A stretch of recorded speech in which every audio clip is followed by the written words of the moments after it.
stuff, put out there in pictures. And it would really be better for you guys to wait until the house is empty and then take the pictures to give people the real, look of the house. Not with all my stuff in the way. And, you do know that you cannot close on that sale before we close on the sale. It's got to, This guy, so he thinks he knows everything. Like, that is one thing. There's some sellers that think they know absolutely everything. And he doesn't know that we do this at a large scale every single month. He's going to try and, logic his way. Like, you guys can't do that, It's like, shut the fuck up. John putting the cart before the horse. I just hope that you are not going See, to... I want to say that to him, but listen to how I talk to him, actually. I want to say, shut the fuck up, you're stupid, listen to me, but this is what I'm going to say. Because that would be very, very illegal for you to do. Now, same day, yes, I can see that, but you cannot sell my house before I have closed and wrote it off on you.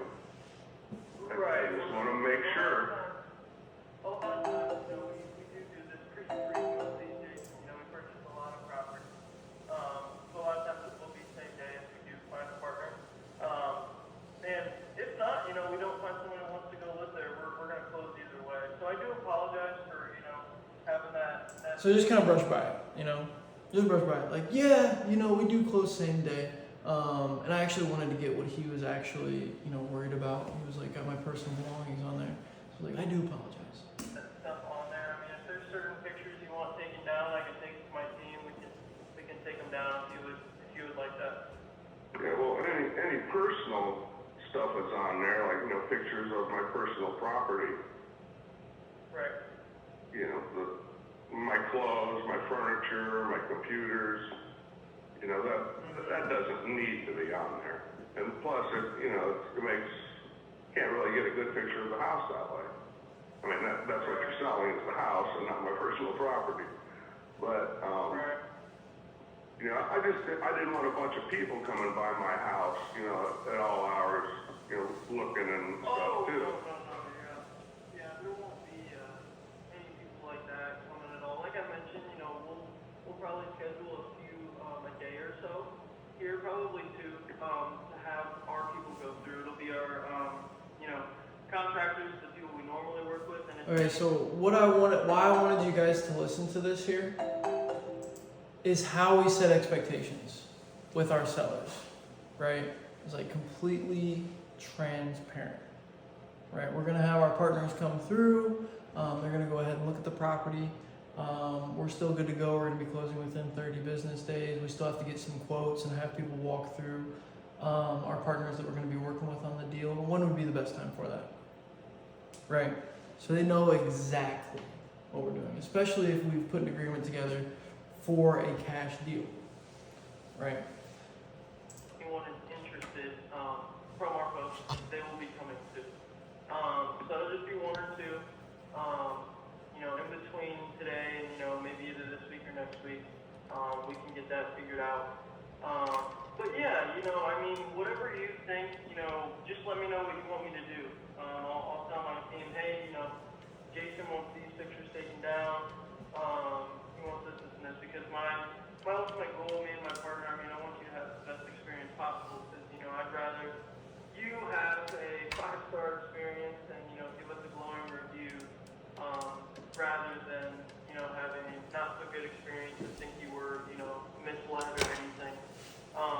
So yeah, just let me know. Is there anything you think I should do right now or something? I'm about to go to my morning It's this on meeting the right. here You see in that? about 15 Yeah. minutes. I'm just gonna. Is there Which one anything I can should search better, tell them so. right now? Yeah, I'd really appreciate if you just pull the whole ad, because we're not really there yet. I mean, it was only one day, it was within 24 hours, and you're already average. There's points in which, this Jeremy Lee Meyer talks about this. There's points in which there's certain things you can do and certain things you can't. Right? I can do this, but I can't do this. I can do this, but I can't do that. Right?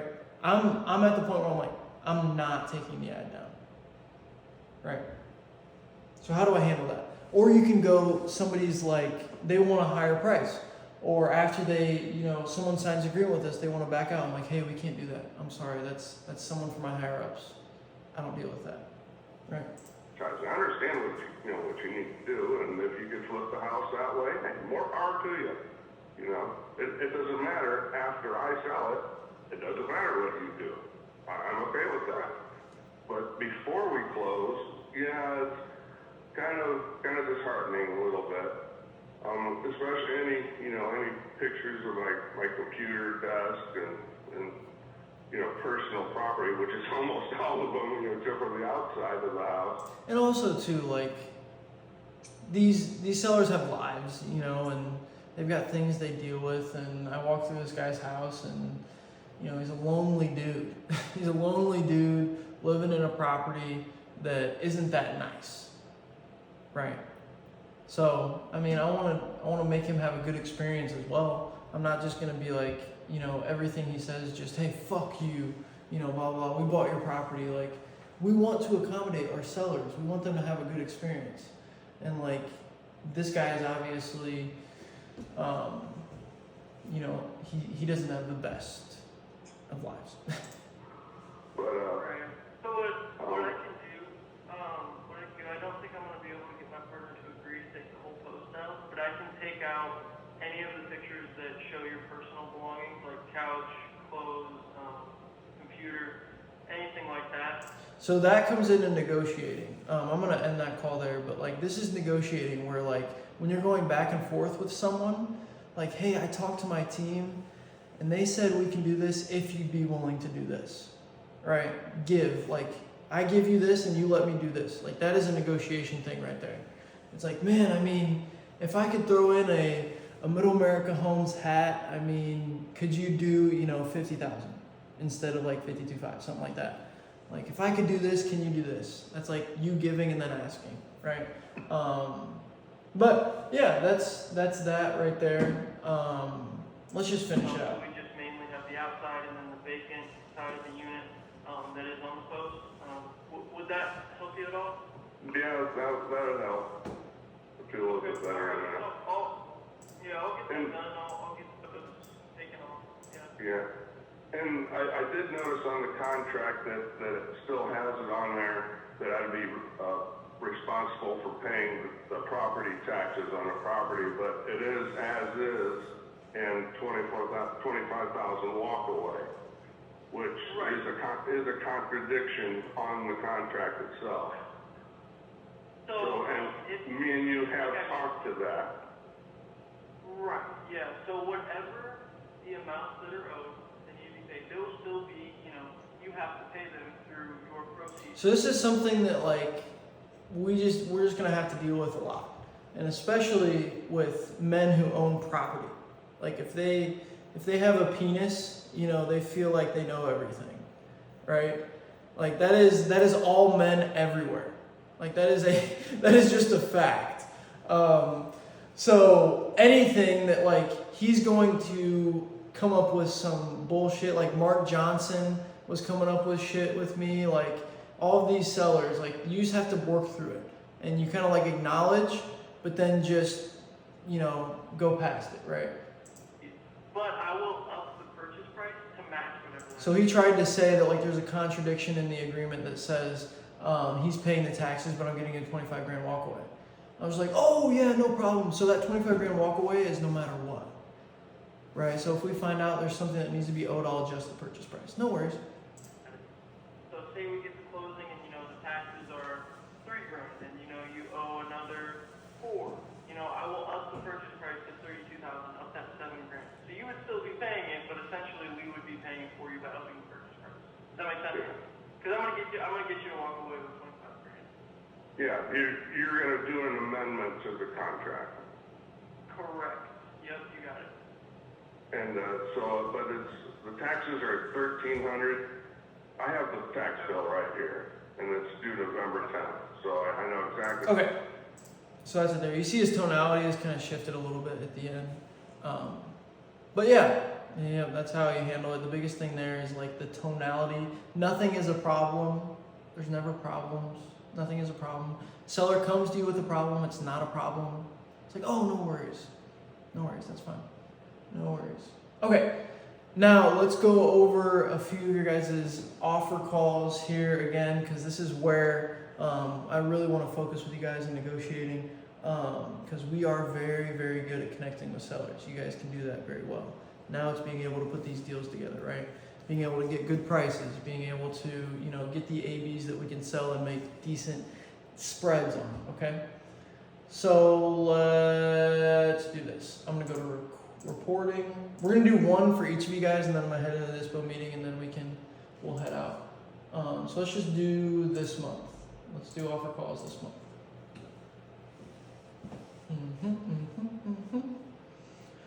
All right, so I'm gonna, here, let's look at some of yours first, Maria. Conversations, offer call date is not empty. And we'll do old to new, make sure it's in October. So let's go here to this one. I don't know if I was the one that made the offer call or you did. Offer call date was the 6th. Okay, so let's go through both of these calls, and then I'll pull up one for you, Junior.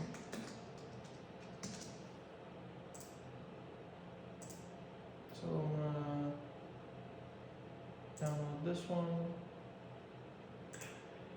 Hello, is this Josh? Yeah. Hi, Josh. This is just Maria. Am I catching you at a good time?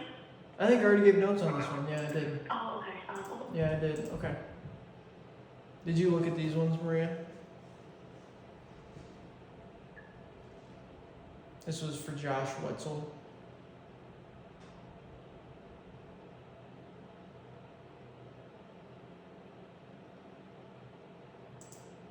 I think I saw this.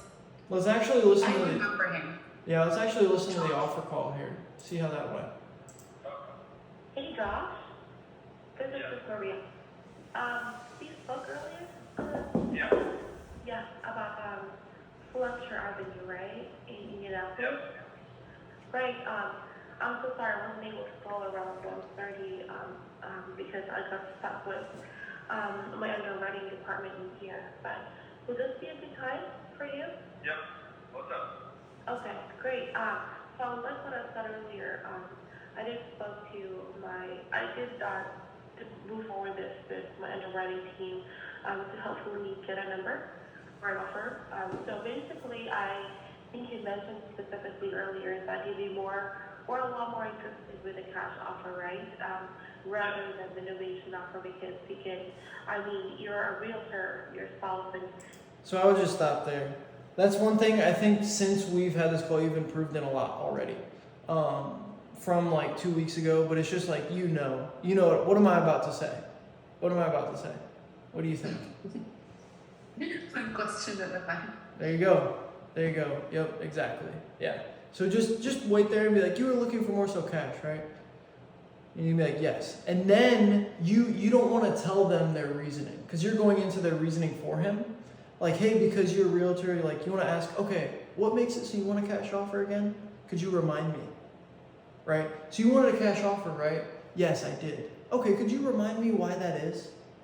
Then you want them to explain it to you, right? It is much easier to persuade and make sales when they are the ones persuading themselves, right? And how we get them to do that is by asking those questions. What makes you say that?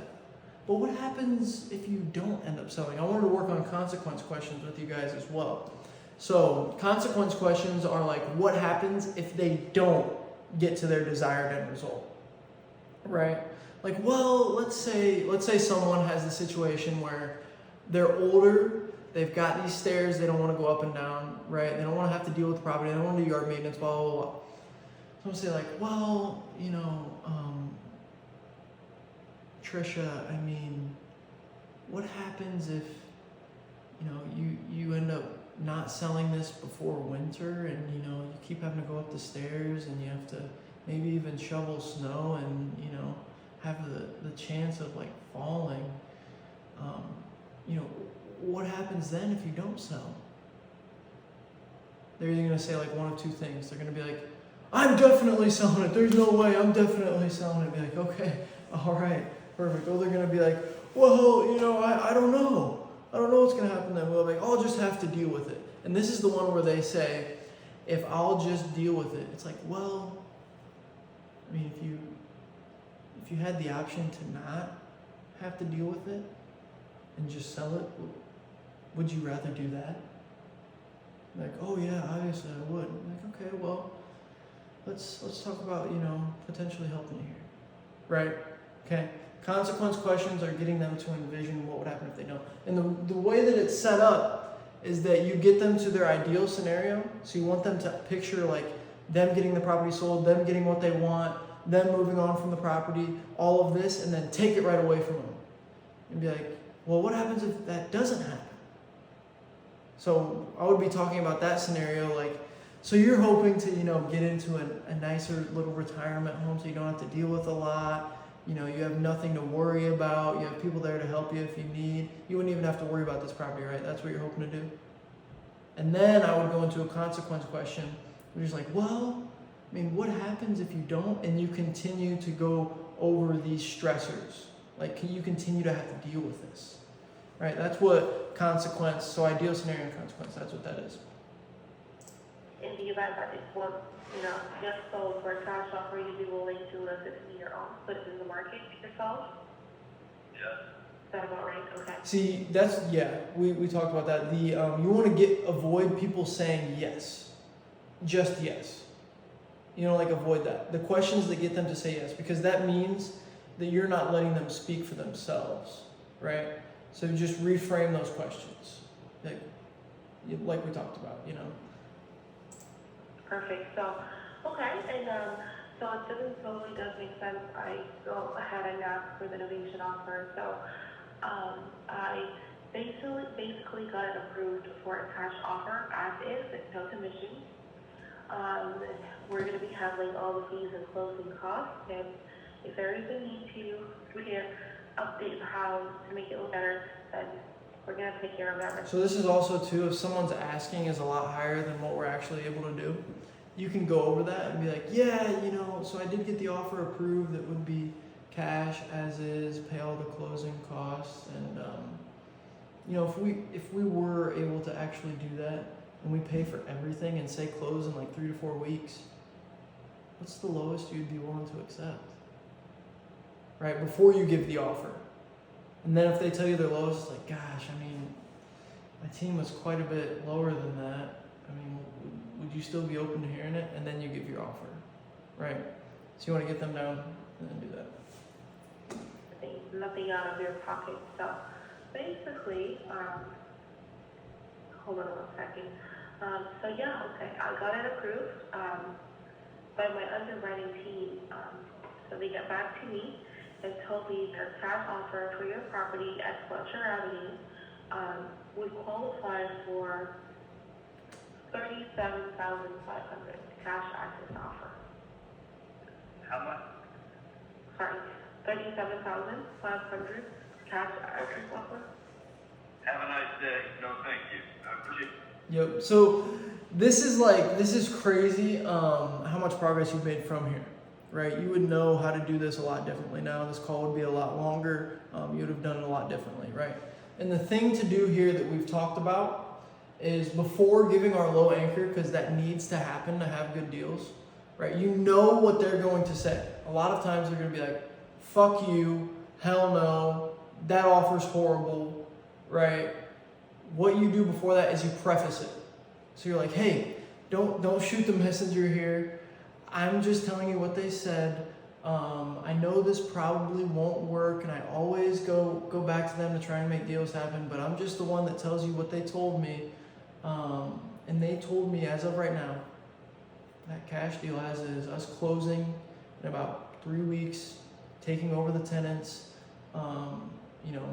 making it so you basically don't have to do anything, we'd be at $37,500. Right. That's how you would be giving the offer now. Okay. Does that make sense? Because if we were to listen to a call on a property that we're closing this Thursday, we went from making negative $10,000 to making $15,000 because I renegotiated. Right? We had an agreement for 100. Told her I was going to find a buyer for it, and I called her back. We got a buyer at 90, and I call her back and I say what we actually can do. Where do I start? Where do you guys think I started my price renegotiation at? If we agreed on 100 and we had a buyer at 90, where did I start it at? Where do you guys think?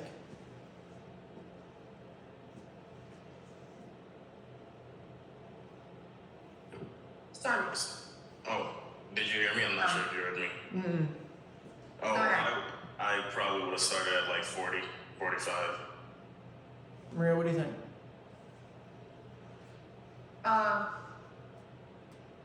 Maybe half of 90. Yep. So I started at 50. So you guys were close. Yeah. Even lower, which is good. Which is good. That's even better. But the idea behind it, right? And I've talked about this before. I wanted it below 70. I wanted it below 70, right? So we can make our spread. So if I start at 65, there's no room, okay? So we had a buyer at 90. I want to make 20. So I can't give too close of where we actually need to be, right? And even at 100, I'm going to give her. Some people I used to think like this. I used to think that when I agreed to a certain price that it's bad for me to go back. It's like, no, if I set the right expectations, it's what they expect, so it's fine. Right? I told her I'm gonna find a buyer. It may not be at this price, but I'm gonna do everything I can to get that for you. Does that make sense? All right. And then we move forward. So I have the expectation I can go back. And I told her 50. She goes, oh, hell no. Hell no, I can never do that. Blah, blah. People want to buy at 50. I'm like, yeah, I hear you. No worries. I mean, how close do you think you'd get to that and still feel like you're winning? Right? So you always just want to keep inching them down. So you start here and then you just inch, and boom, you have a deal. Right? So that's the negotiation there. Junior, let's listen to one of yours here, and then we'll hop off. We'll let you guys make some more offers today. And freaking crush it. All right, offer call date is not empty. Make sure it's been in October here. Let's just pull one up. Stephen Gunn, offer call date the 13th. All right. Caleb. Hey, Steven. Yeah, Yeah, hi, it's Junior from Middlebury Homes. How are you? not too bad, you? Yeah, I'm alright. We spoke yesterday about a bunch of folks on West Washington Street. I'm catch you out of that time, didn't I? No. Okay, that's awesome. Yeah, I know I was supposed to call you yesterday, right? But my team ended up taking a bit longer than I expected here. So I finally was able to get everything situated. And I told them, right, that right now it's been your family almost, 22 years, and you're in the process of moving out of the home. Told them exactly what was going on with the property, Good. right? Right. Right, okay. I also mentioned to them that, you've got two mortgages totaling right up to that $84,000, and basically you're looking to go ahead and move on from the property. You're moving it on to bigger and better. So one thing that's really good with these calls is to get them talking, right? And to get them talking is to, instead of summarizing, just ask them hey, could you run this back by me here really quick? I think I have an understanding, but you were wanting to do this, right? Well, could you tell me that? What was it you're hoping to do again? Right? You want them to not just say yes. Yes. You want to start a little bit of a conversation with them. Let them talk and then lead it from there. Things. And they mentioned to me, right, based off what, So offer call, you always want to do that. Just have a little bit of conversation with them beforehand, right? And you just want to summarize what it is exactly they're wanting to do. Could you remind me again, I know you mentioned this, but what was it you were hoping to do here? Oh, okay. Yeah. All right. Okay. I got you. That type of thing. Mm-hmm. So what I wanted to comment on that, because it's something that I used to always aim for, but then I've had a couple sellers, this hasn't happened in a while because I haven't done it in a while, but I've had a couple sellers hit me with and I realize now that I'm thinking about it, it's usually the ones that's not as motivated. They're like, oh, you're running me through the ringer. Like we've had this conversation, you know, give me the offer, da da da da da da da. You know, I'm not sure if it's something that you guys have ever ran into before, where you start, like, yeah, could you remind me again exactly, you know, what you were looking to do here, right? And they're like, no, you know, or something like that. I'm not sure if that's something you've encountered. Yeah, and it all depends upon the person, like who it is. If you had a full discovery with them before and they're that type of person that's like, you know, I've called multiple people, or like you can tell, right, the personality type. So I just go with the personality type. So it's not like a necessary thing that you like need to do with every single lead. Like a lot of these things, they don't, that I'm telling you, some of them match up to every single lead, but a lot of them don't. A lot of people are very different. You have to be fluid in that sense, right? We're not robots, you know? Like when it comes to, this is a distinction for you, Maria, is like SDR is like follow the script. ISA is a little bit closer to like following the script. Here, you want to follow the script a little bit, but a lot of it is like you feel and go. Like you're flowing in between what needs to happen here. How should I say this? I need to get them down here, right? It's a lot more flowing with it. So yeah, you're right, Junior. Sometimes you don't need to. Sometimes you can. If you already have built a really good discovery, you can just summarize and be like, all right, so I got this from them, and you know, you were hoping to get this amount, right? Okay, gotcha. And you were looking for an offer to make it so that, you know, you had enough time to be able to do this, right? Indicate all of the things that they liked about the offer, whatever. Just immediately don't go into the offer. That's what I'm saying. Just don't immediately go into the offer. You were asking for your home. They told me it would, you know, probably be best if you went ahead and list over with that agent. Honestly, that's what even I was thinking, right? Simply because I feel like you were right at that 250, right? And I think that's exactly what an agent would probably list it at, right above 250. Just make sure that you're able to get that. So I would ask then there before saying it's best to him to go list, be like, were you open to listing? Or if he said he was, be like, you were open to listing, correct? Right? You want to ask that first. And then once he says yes, and he's like, yep, I'm open to listing, be like, oh, okay, yeah, I mean, that might be your best option right now. So that's good. That's good that you mentioned that. Because unfortunately, we wouldn't be able to be there. Honestly, wouldn't even be close to that, unfortunately, after all the fees and costs that we're, you know, going to pay and everything else. They told me we'd be, unfortunately, right around 135. Yeah. Yeah. So then I also ask another question there too. I'd be like, yeah, we're not going to be anywhere close. Would you still be open to hearing what they told me? Right. So it's always just like, you know, I want you guys to think about it as try and turn as many of your statements into questions at all times. Right. And it doesn't even have to be a question where they, you know, where they get the response where it's like, I already went over this. It's like, would you be open to hearing that still? Like that's a question to get them to respond to you. Right. I think that answer right there. So. Right. No, and I mentioned to them that with what they just told me, it would be best to go ahead, list with an agent, because an investor unfortunately wouldn't be able to do that. Dude, I want to listen to one of your first calls and listen to this one. Like, bro, like the tonality and flow and like the comfortability, like it is wild, man. So much better. So much better. Like your confidence is skyrocketed. Like it is amazing. You know what? Actually, I want to do it. When did you start? When did you start? May 27th. May 27th. Okay, so we're gonna look at the 29th. Like, let's just show some gain here. How much better you've gotten. Oh, this was a deal that we closed, but here, let's go. Hello?